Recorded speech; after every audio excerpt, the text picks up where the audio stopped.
Welcome to NFL Talk. I'm Liam. And I'm Olivia. Okay, so let's unpack this Commanders victory. Yeah.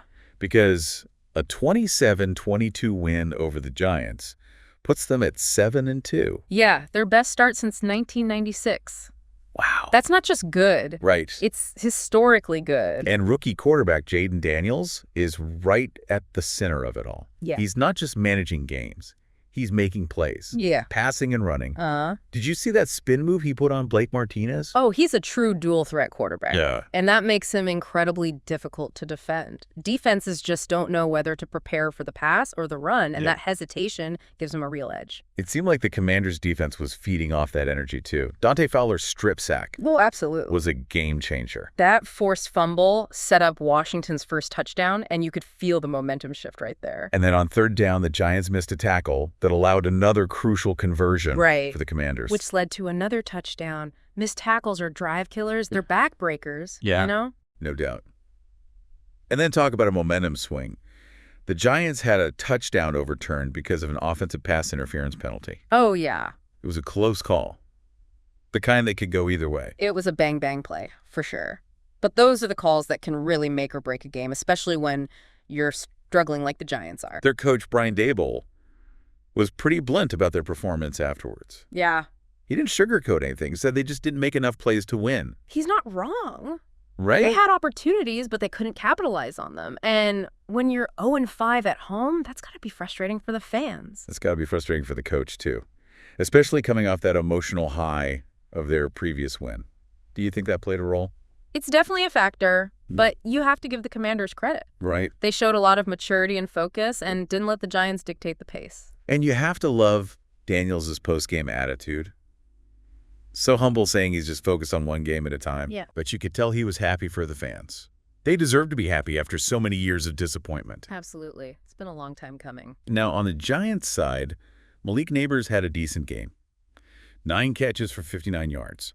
He and Daniels were teammates at LSU, and they had a little exchange after an incomplete pass, almost like a good try, man kind of moment. That's a cool little connection. Yeah.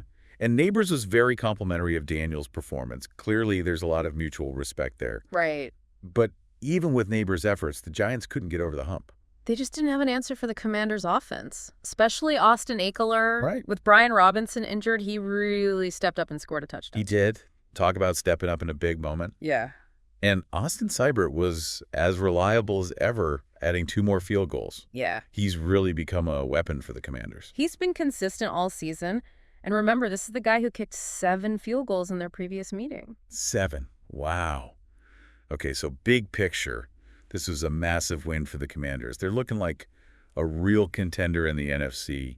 They have a young, talented team, a quarterback who's playing beyond his years. And a defense that's starting to find its groove. Exactly. They're playing with a lot of confidence right now. It's going to be interesting to see how far they can go. It really is. They've exceeded expectations so far. Yeah. But can they keep it up? That's the question, isn't it? Right. The NFL is a tough league. Anything can happen. For sure. But one thing's for sure, this Commanders team is one to watch. You got that right. Yeah. And speaking of Daniels, what's fascinating to me is that he's not just exceeding expectations for a rookie.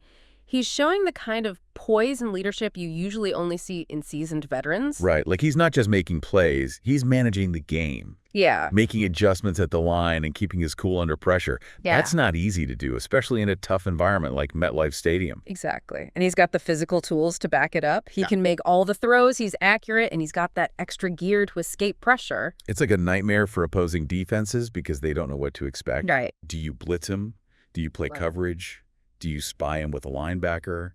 Every decision comes with a risk. He keeps them guessing, and that indecision is what creates opportunities for the rest of the offense. And he's got a good supporting cast around him. Let's not forget, the offensive line is giving him time to make those reads, and he's got some weapons in the passing game. Absolutely. They're not asking him to carry the team on his shoulders every play. The running game is solid, the receivers are making plays, and the defense is stepping up. It's a complete team effort, and that's what you need to win consistently in this league. But Daniels is definitely the spark. He's the catalyst, and what's scary is he's only going to get better. As he gains more experience, his decision-making will improve, and he'll develop even more chemistry with his receivers. That's the scary part for the rest of the NFC. Right. The Commanders are a young team on the rise, and they have a quarterback who seems to be on the cusp of something special. It's going to be fascinating to watch them develop. It really is. They've gone from a team with potential to a team that's starting to realize that potential.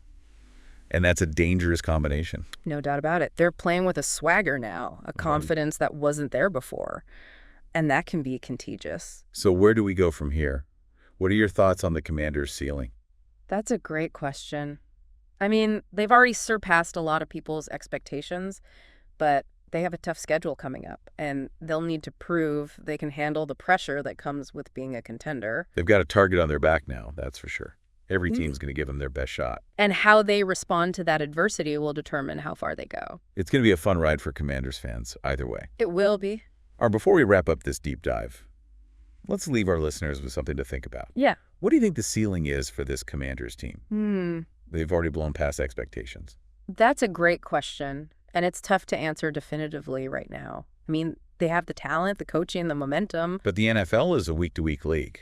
It is. And the Commanders have some tough opponents coming up on the schedule. Yeah. To go all the way, it takes more than just talent. It does. It takes resilience. Absolutely. It takes discipline. It takes a bit of luck. And it takes staying healthy. They've been fortunate on that front so far. Right. But injuries can derail any team season. So true. Yeah. But no matter what happens from here on out, you can't deny what the Commanders have accomplished so far.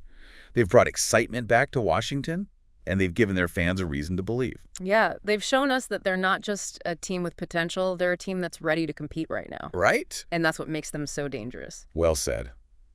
And with that, folks, thanks for joining us on this deep dive into the Commanders' victory over the Giants. Goodbye, and see you in the next video.